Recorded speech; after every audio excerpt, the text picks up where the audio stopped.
मस्त असे मऊसूत पोहे आणि त्यावर मस्त असा खोबऱ्याचा किस आणि बरोबर लिंबाची फोड. किती सुंदर कॉम्बिनेशन आहे ना हे.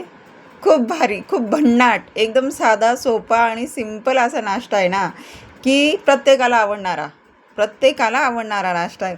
आणि जर कोणाला आवडत नसेल ना, की बाबा नाही आवडत आहे, तर त्यांनीसुद्धा एकदा ट्राय करावे मला असं वाटतं.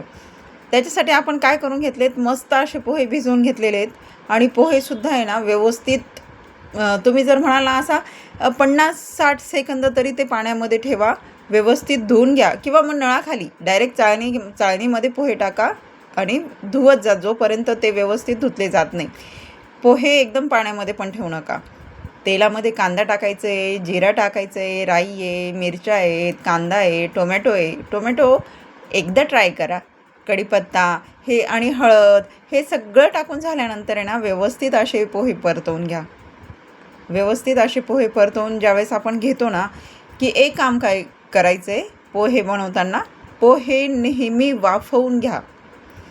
पोह्यांवर 2 मिनटं का होईना झाकण ठेवा.